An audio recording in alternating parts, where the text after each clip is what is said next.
itu kita akan mensosialisasikan isu perundungan di satuan pendidikan.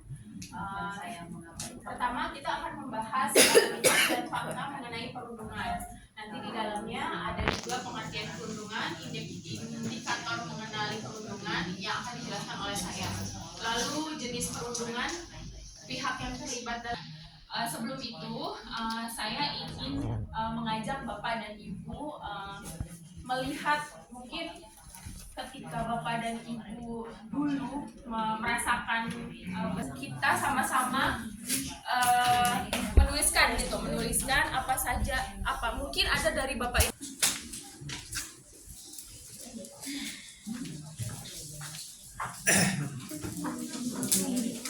Ke materi atau paparan berikutnya. Jadi diminta Bapak Ibu semua mengingat masa lalu yang manis-manis, yang pahit-pahit gitu ya.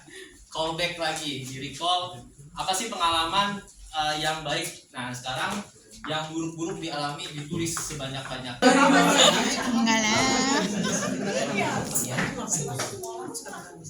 Ditolak pacar itu.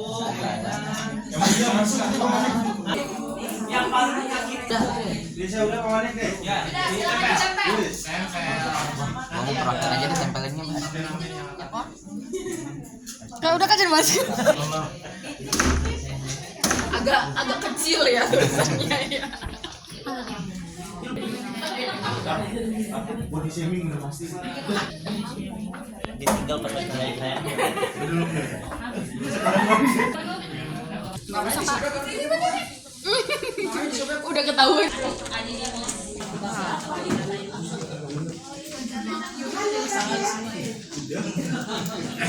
Hanya melihat gitu ya, hanya sebagai melihat, tidak mengalami langsung gitu. Nah di sini kita akan mengkategorikan ini tuh termasuk hal yang buruk yang terjadi pada Bapak Ibu semua ini termasuk perundungan atau tidak gitu ya. Nah sebelum itu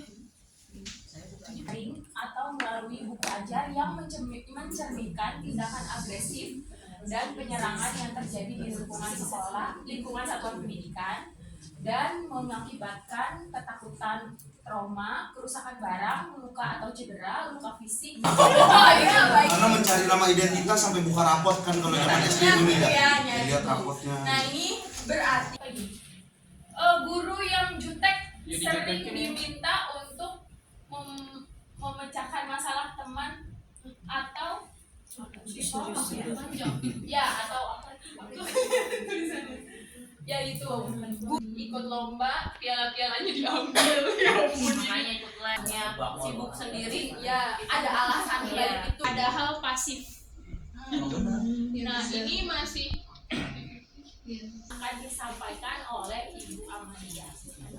Dilakukan oleh pelaku yang diterima oleh korban, seperti kalau non verbal itu fisik, menendang temannya atau enggak memukul, ya, gerakan wajah ya atau fisik yang negatif, mendorong orang lain untuk tidak boleh berbuat baik kepada seseorang, membuat lelucon jahat atau merusak reputasi sosial.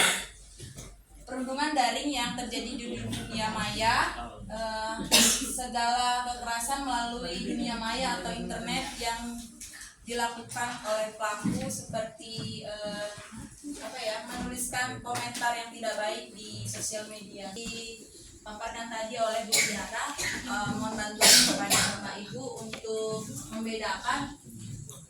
Jadi kalau gitu kegiatan yang ini, jadi kita break dulu, kasih prolog dulu. Jadi shock kan, jadinya Serina. Jadi di sini ini yang anak-anak sekarang atau yang dulu yang mudanya dulu, tapi kan pernah tahu Serina dan pasti tahu penggalan liriknya yang kayaknya tuh unsurnya ada perundungan. Ada yang tahu? Oke, nah kita akan nah ini sebenarnya ini kan salah satu materi di PMM. ada banyak video yang ada di modul itu, tapi kelompok kita ada 2 video, salah satunya ini tentang 3 dosa pendidikan terkait bystander. Bystander itu apa? Kita lihat. Di sekolah kami masih soal perundungan. Hari ini saya mau cerita soal perilaku yang diam-diam tapi merugikan.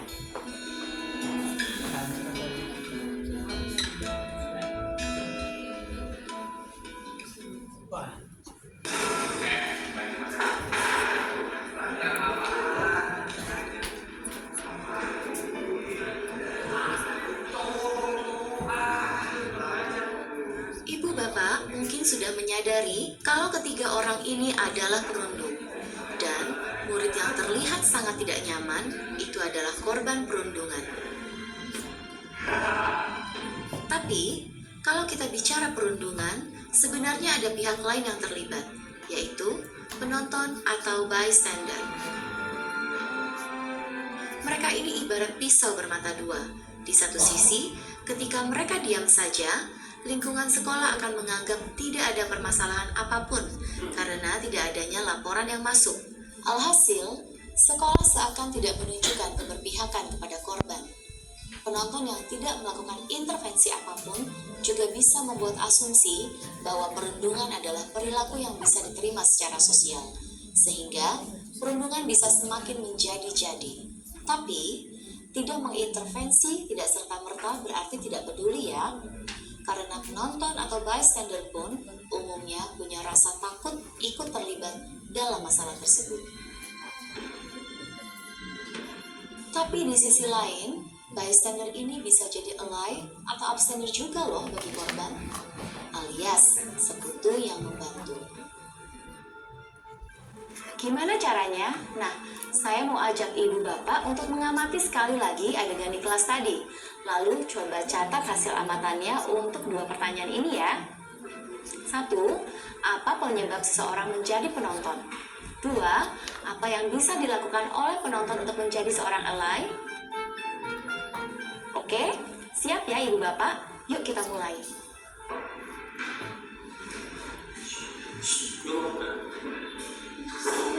Gimana nih udah gitu terus?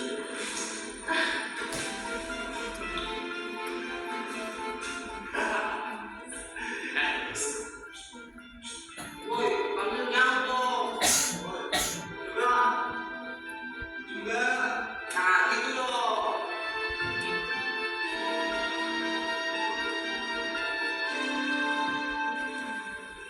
Bundung bu, lihat tuh anak kelas 3 bertingkah lagi. Oke, Esther, makasih udah berani bilang sama ibu. Udah, gak usah khawatir, Esther bakal diapa-apain, ya. Habis ini, kakak kelasmu akan langsung ditangani sama pihak sekolah, oke? Esther mau gak nemenin ibu ketemu sama temen yang tadi? Nah, bagaimana hasil amatan ibu dan bapak? Setidaknya ada 2 alasan utama kenapa murid di kelas tadi memutuskan untuk jadi penonton atau bystander. Pertama, karena mereka takut dirundung juga, jadi diam saja atau bahkan ikutan merundung. Nah, yang kedua ini yang juga sangat berhubungan dengan peran kita sebagai guru, peserta didik tidak tahu mau berbuat apa dan lapor kemana. Karena bisa saja kalau mereka membela korban, mereka juga menjadi target perundungan karena relasi kuasa yang tidak seimbang. Jadi, sebagai guru, sebaiknya kita bisa menjadi seseorang yang bisa dijangkau dan berpihak pada korban perundungan.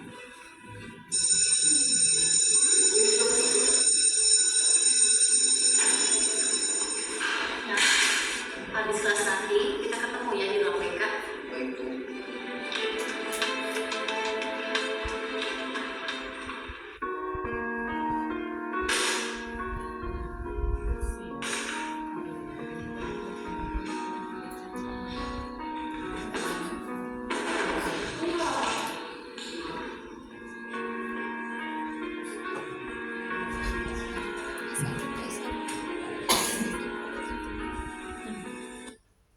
Jadi ini perundungan terkait yang lagi rame di sekolah kita adalah kekerasan yang seksual.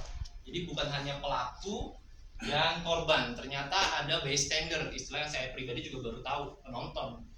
Dan kalau kita mengenal lebih luas lagi, itu adalah hal-hal perundungan kan hal-hal yang negatif yang tidak baik. Simpelnya kalau pada diri kita nih, ketika kita kegiatan bersama misalnya, nih maaf nih ya, bersama harusnya kita masing-masing ada di dalam kegiatan tersebut.